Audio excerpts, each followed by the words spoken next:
Welcome to Hamburgers and Horror, the home of meat, monsters, and movie rankings. I'm Noah Hook, and today we're looking at the 10 best horror films of 2025. This has been an interesting year for horror. It feels like a very diverse group of films. We've gotten ghost stories, body horror, creature features, psychological thrillers, serial killers, vampire dramas, robot revenge, killer cars, magic monkeys, and much, much more. It's been a big year for franchises like Final Destination, The Conjuring, and 28 Days Later, featuring seasoned and newer directors alike. But it's also been a huge year for one-off stories, directorial debuts, and indie projects. There's a continuing trend of blending horror with other genres as well as deeper themes. Not just gore and jump scares, but explorations of identity, trauma, social anxieties, and redemption. Commercially minded, trendy, comedic horrors still do big business, but critics and horror fans seem hungrier for originality, tone, and emotional weight, which often benefits smaller, riskier films. There have been a lot of horror films I've enjoyed this year, and I'm excited to share my 10 favorites with you. I'll be ranking them from worst to best, but they're in my top 10, so I obviously enjoyed all of the ones I'm talking about today. There's a ton that goes into this, but to break it down quickly, I'm looking for a few key things. First is the ambition of the movie, how much the writers, directors, and producers put into the script, plot, and originality. Second is the production quality, including things like the acting, cinematography, music, and set design. Third is the quality of the special and visual effects, especially in relation to the kills. And finally, how scary and/or entertaining the final product actually is. So this isn't necessarily the top 10 scariest movies of 2025, it's more so the 10 films I think are most successful at whatever it is they're trying to do. There's a film or two on here that are kind of cuspy horror films, like you could argue they're thrillers or mysteries or something else like that, but I would argue that all of them have enough horror kinds of shit happening in them that they definitely fit within this list, so I don't feel like arguing semantics, but you can do so in the comments. I also want to note that there are some releases, especially foreign films, that I haven't been able to see yet, so this isn't a totally comprehensive list of what I think is the best. I'm sure in a couple of months I'll find something that's a true hidden gem that sadly didn't get to be in this video today. The point is that you might not see your favorite film on here today, and that's okay. I'm one guy doing a YouTube ranking video, it's nothing to get upset about, but I would love to hear what your favorite horror films of the year were, so please go down into the comments and share your top 10, top 3, number 1, whatever it is. I'd love to hear more about those films, talk about them, and maybe why certain films I have on here today did or didn't make it on the list. But hey, it's probably time to get started. Number 10. My first pick is a film that I talked about recently on the channel, and I had a lot of mixed thoughts on it. My number 10 spot is going to 28 Years Later. This 2025 British horror film takes place nearly 3 decades after the deadly rage virus first escaped the biological weapons lab in London. On the small island of Lindisfarne, we meet a community that has managed to survive inside the strictly enforced quarantine zone. A young boy ventures to the mainland in search of a doctor who may be able to help his ailing mother. During his journey, he encounters a variety of infected that have mutated into strange new variants, including the massive, muscular, murderous alphas. 28 Years Later was directed by Danny Boyle, who made the original 28 Days Later back in 2002. I'm not going to spend too much time on 28 Years here since I recently reviewed it, so for today I'm mostly going to focus on the positives. This is a very bold and unexpected approach for the third film in this franchise. The film takes a lot of big swings, and the ones that land are really fun and work well for me.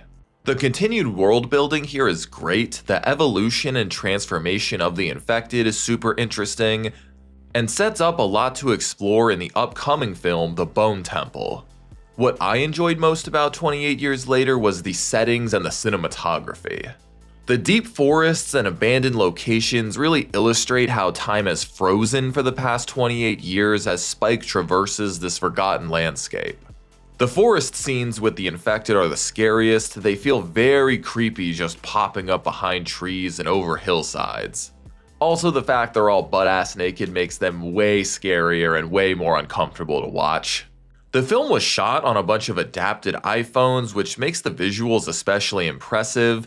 28 years feels super sleek and digital. It has a distinct frame rate and speed that makes it stand out visually from the crowd, whether that's in this franchise or amongst other films of this year.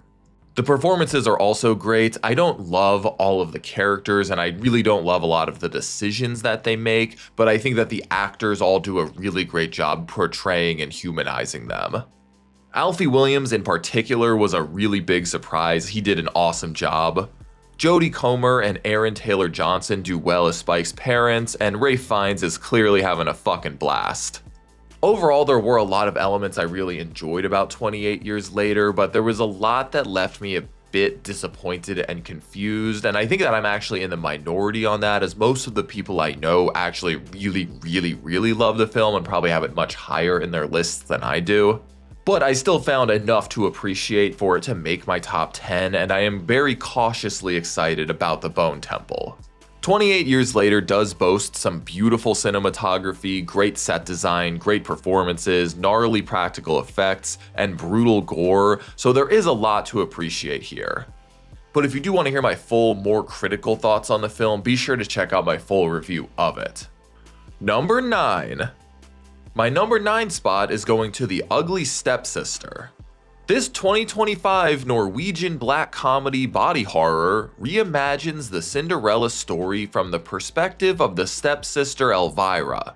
She undergoes extreme and grotesque procedures to win the prince's heart, exploring themes of beauty standards, self-esteem, and societal pressure, all while having an uncomfortable sense of humor and surprisingly fucked up moments.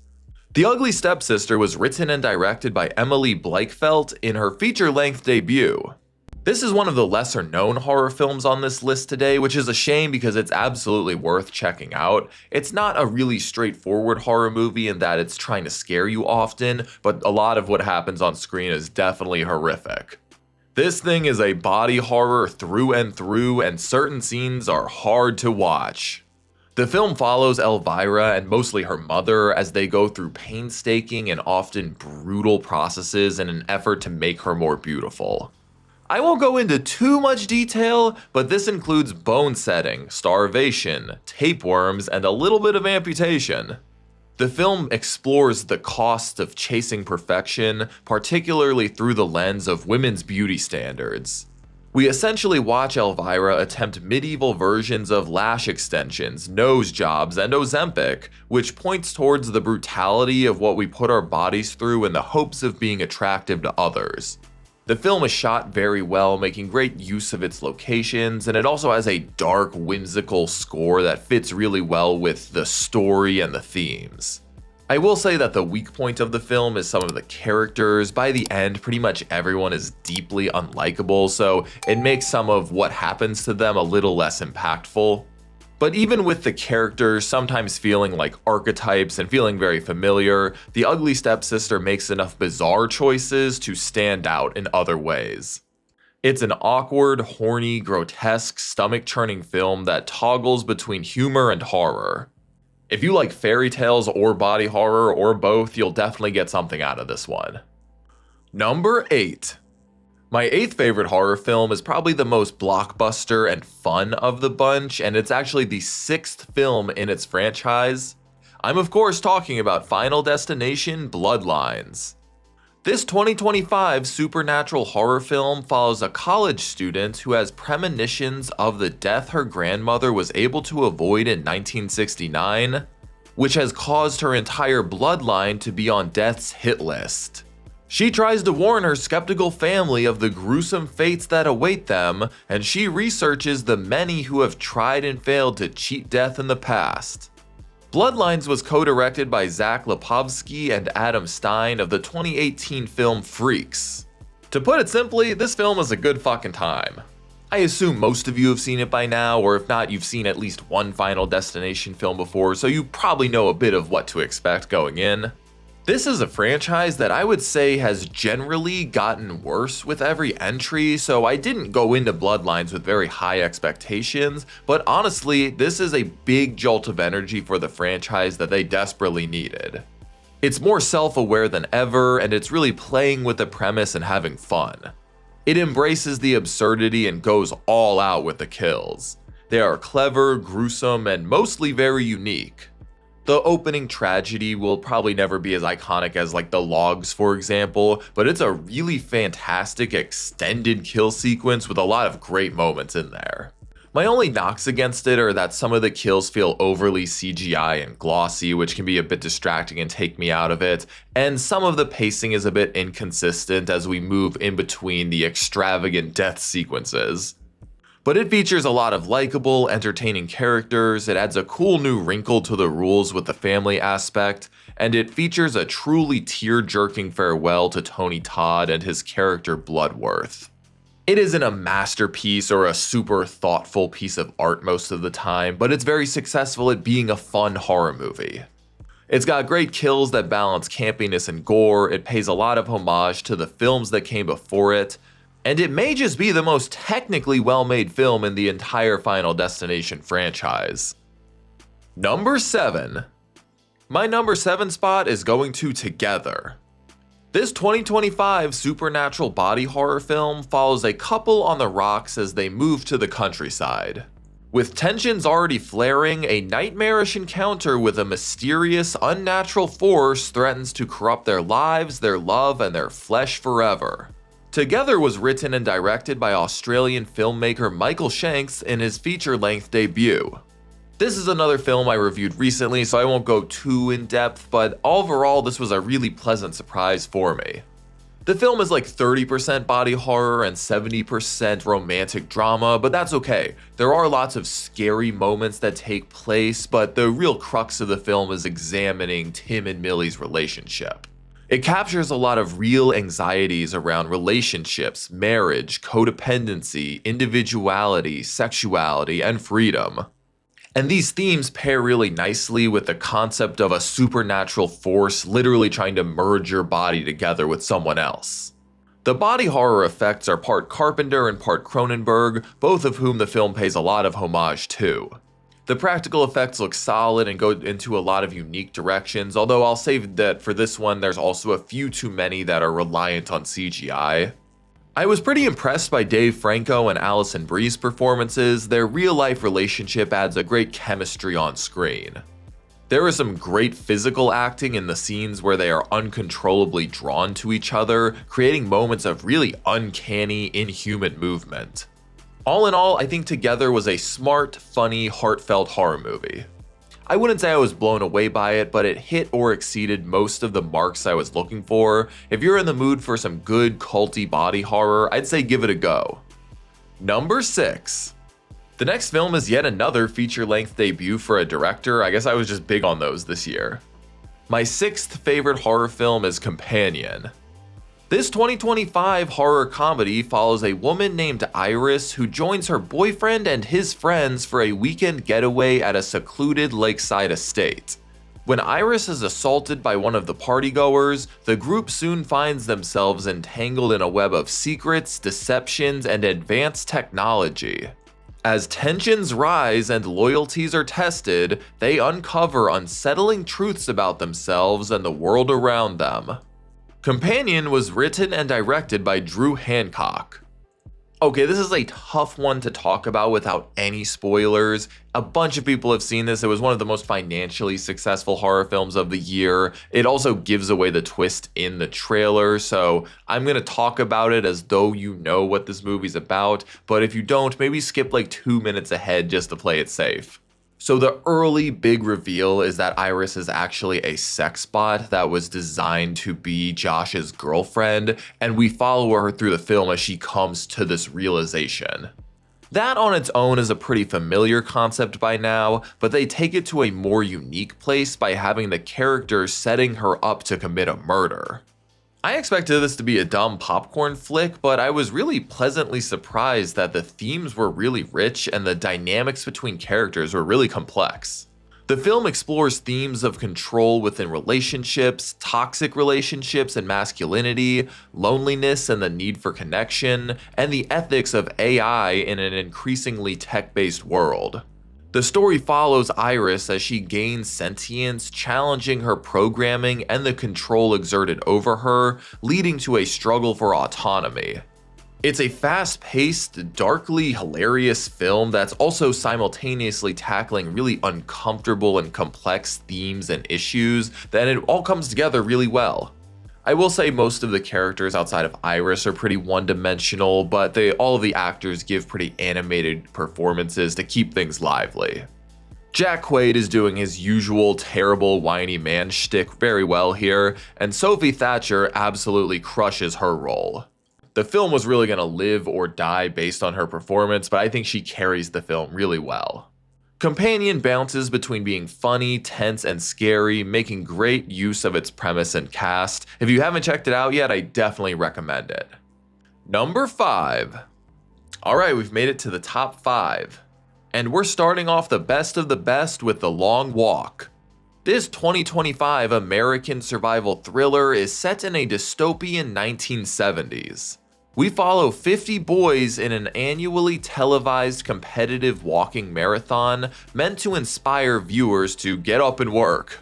Each boy must maintain a pace of 3 miles per hour of non-stop walking for days, and failure to do so after 3 warnings results in death. The boy who lasts the longest wins a large cash prize and the fulfillment of one wish of his choice. It's based on the 1979 novel of the same name by Stephen King and was directed by Francis Lawrence of I Am Legend and basically all of the Hunger Games films. And this is basically the Hunger Games, except it's all boys and they just walk down a road until they can't anymore. But don't let that jokey description right there fool you, The Long Walk is anything but boring. Just like any King story, this film is filled to the brim with great characters. There are about 8 boys we get to know well through the walk, and all of them bounce and riff off each other really well. Each one of the boys has a distinct personality, sense of humor, and values, and them bouncing off each other and sharing their backgrounds helps paint a larger picture of what this dystopian police state looks like across the country. The Long Walk arguably isn't a horror film per se, but I think there's enough horrifying shit happening on screen for it to count enough to be here today, and I think it definitely earns this spot. There are moments of fun and levity, but this is not a fun movie at all. Every boy dies absolutely miserable, terrified, or delirious, and it only gets harder as the ones we get to know start dropping. All of the actors do a fantastic job. I especially loved David Johnson as McVrees, and I would love to see him in more horror movies. The cinematography is great as well. The camera is always moving to follow the characters, giving the film an unstable quality. I also had no idea that was Mark Hamill playing the Major when I was first watching it. I only found that out in the closing credits, and looking in hindsight, I could see how much fun he was having talking about sack the whole time. I do wish that his character was more fleshed out in the story, but I'm not bothered by that too much since it's much more about the boys. The Long Walk is very straightforward in its premise and execution, but I think that's its strength. Sometimes you don't need to break the wheel, you just need a death game with some great characters to work really well. Number 4. My number 4 spot is going to one of the most anticipated horror films of the year, Guillermo del Toro's Frankenstein. Based on Mary Shelley's novel, this 2025 gothic science fiction tells the story of Dr. Victor Frankenstein and his monster. We follow the doctor as his obsession with death causes him to search for eternal life, ultimately building a man out of many corpses. It is of course brought to life via electricity, but in this film, Frankenstein actually hates his creation and leaves it to die. The beast survives with the goal of claiming revenge, but begins to understand his own humanity on a journey of self-discovery. As mentioned, this film was directed by horror and fantasy legend Guillermo del Toro.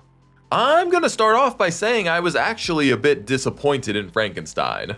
Don't get me wrong, it's really good. It took the 4th place spot on my list, but I was really excited about this director and concept combination, and I was expecting to be blown away and it to easily be my number 1, but alas. It did not meet these expectations. I felt Frankenstein was a bit overly long, spent too much time on unnecessary characters, and didn't quite have the emotional impact it was aiming for. That being said, it is a very gorgeous, ambitious film. There are so many incredible costumes and set pieces. The entire gothic world feels so fleshed out. This is probably unsurprising, but the two stars of the show are Oscar Isaac as Frankenstein and Jacob Elordi as the creature. The story is pretty evenly split between the two of them, telling their own respective stories, so we get to know both of them very deeply before they reunite in the finale. Elordi was the big surprise for me. He did a great job capturing the sympathetic and terrifying elements of the creature. The gore in this film is also great. They find a wonderful balance between being gruesome and beautiful.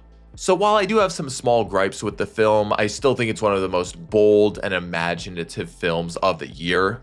It merges the complex themes of Shelley's novel with Del Toro's magical and macabre imagination. I wouldn't go so far to call this the definitive Frankenstein to watch, or the best film based on Shelley's novel and concept, but it is a very strong entry in this very rich body of adaptations. Number 3. My third favorite horror film was another one that was really hyped up. It's probably the one I saw the most ads for in the months preceding it. I'm talking about Weapons. This 2025 American mystery horror film follows the residents of a town after 17 children from the same class mysteriously vanish one night, leaving a community to grapple with the supernatural event. The film explores the aftermath through multiple perspectives, slowly unraveling a devious plot that caused the kids to vanish. Weapons was directed by Zach Kreger, who blew up in the horror scene in 2022 with his film Barbarian. That was a really divisive film due to all of its twists and misdirects, and a lot of people loved it, but also a fair amount of people absolutely hated it as well. This made Weapons one of the most anticipated horror films of the year, as nobody really knew what to expect from Kreger next. I was a really big fan of Barbarian, and I was very happy to see that Kreger kept his unusual pacing, use of multiple perspectives, and a mix of comedy within the horror.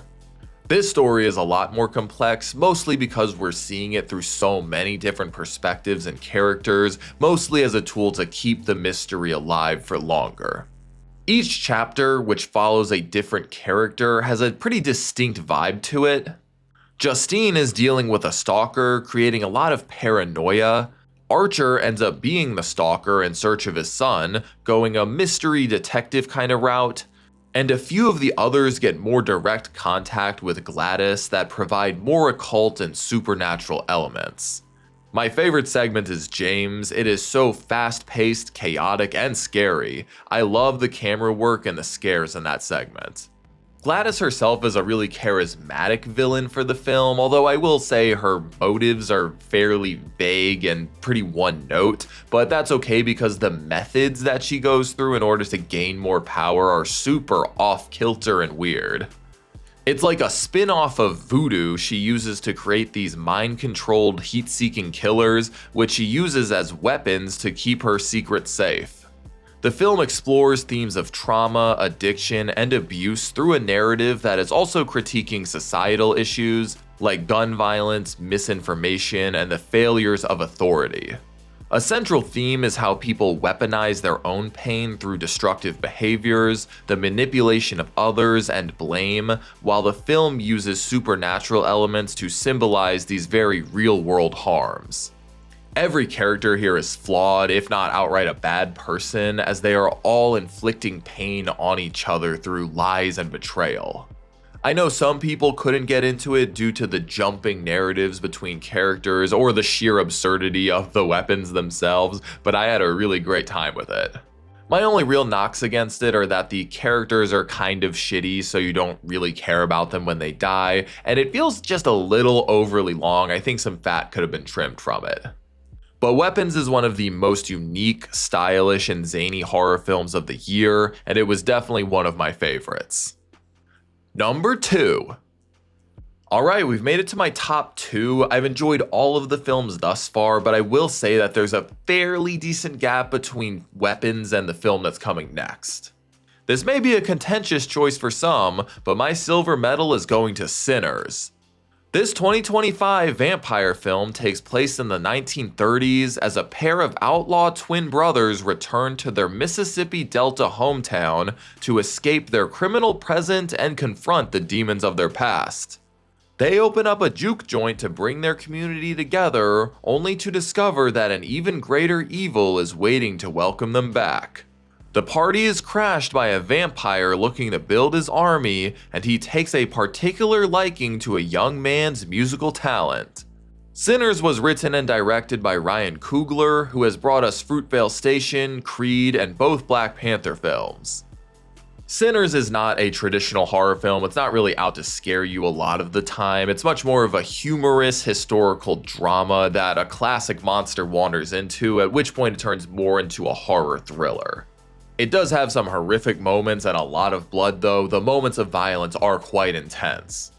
Remick and his minions aren't too far off from the vampires in 30 Days of Night when it comes to blood sucking. But vampirism is not just used for supernatural fun in Sinners. It plays a very important thematic role as it's woven into the history of race, exploitation, and appropriation. Remick offering immortality becomes an allegory for how white power can co-opt black culture, promising acceptance, status, and power at the cost of identity, community, and heritage. Remick makes for a really compelling antagonist, as does Stack once he's turned as well. And for all of the really serious, thematic kind of stuff going on, Sinners doesn't forget to let the characters in the story really be front and center.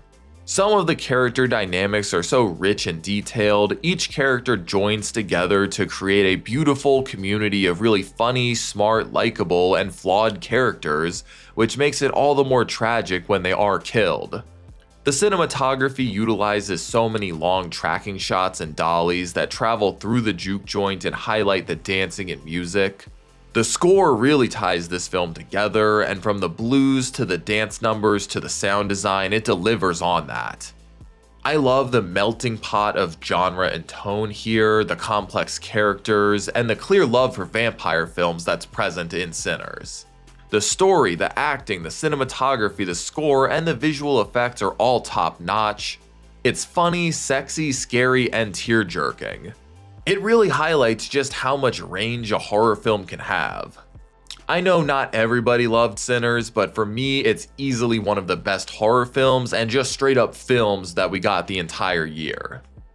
Alright, before I reveal my favorite film, I wanted to shout out 5 other movies that didn't quite make the top 10, but I had a great time with as well. In no particular order, this includes The Monkey, Black Phone 2, Hedda, Dangerous Animals, and Good Boy. Number 1. Alright folks, we finally made it to my number 1. For me, this is easily the scariest film of the whole year, and it's probably the most fucked up as well. And I'm not just picking it because it's fucked up, it's actually really good too. My top spot is going to Bring Her Back.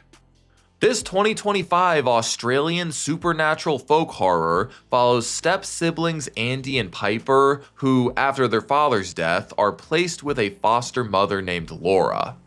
It soon becomes clear that Laura and her supposed son Oliver are harboring a dark secret involving them in a terrifying occult ritual. Bring Her Back was directed by brothers Danny and Michael Philippou, the creative duo behind Talk to Me. I loved their debut film. Talk to Me was my second favorite film of 2023, so I was really excited with what they were going to come up with next. This one was a tough film to sit through, and I mean that in the best way possible. Bring Her Back is effective in its atmosphere, characters, and brutality. Every character absolutely crushes their roles. I was so impressed with the young actors playing the step-siblings. They were so flawed, but also so likable, and I cared so much about them by the end of the film. And Sally Hawkins is an absolute unstable menace in this film. She was so unpredictable, I had no idea what was coming next from her. You can tell early on there is some kind of occult possession angle, but they keep you in the dark and have enough unique elements to really keep you guessing as to where exactly we're heading. The complex dynamic and relationship between the three is so well done. Laura's ability to drive a wedge between the kids is infuriating but crafty enough to make sense. The film is brimming with culty atmosphere, which is really impressive given that most of the story takes place in a singular location. They make great use of the settings through the cinematography to make windows, swimming pools, and freezers absolutely dreadful. And believe it or not, this film found a way to make kitchen knives scarier than ever before. Believe me when I say this film is violent and gory as fuck. If you are squeamish, this might not be the one for you. But I think this is one of the most effective films when it comes to bridging the characters, the horror and gore, and the themes. There is no violence just for the sake of shock value. All of the character decisions are based on other things that have happened, and all of the artsy shots are actually hints to the larger truth. Bring Her Back is a dark, emotionally oppressive experience exploring grief, abuse, and desperation. But it never feels like the story and characters are taking a back seat to the themes of the film, which is a pretty frequent issue for quote-unquote elevated horror like this. The story and themes work very effectively together to churn our stomachs and make us cover our eyes. It's scary, gory, suspenseful, hard to predict, and most importantly, really fucking heartfelt. Out of all the films this year, even including Sinners and The Long Walk, Bring Her Back had the most emotional impact on me. It's among the most powerful horror films of 2025, and it's easily my favorite of the entire year. And there you have it. Those are my 10 favorite horror films from 2025. What do you think of my list? Do you agree, disagree? What films are missing? Please share your own favorites with me down in the comments. I'd love to talk more about why certain films did or didn't make it in the list, so please comment below. I'd love to have a chat with you. And if you want to hear my more fleshed out thoughts on Sinners, 28 Years Later, and Together, be sure to check out my full reviews of those films.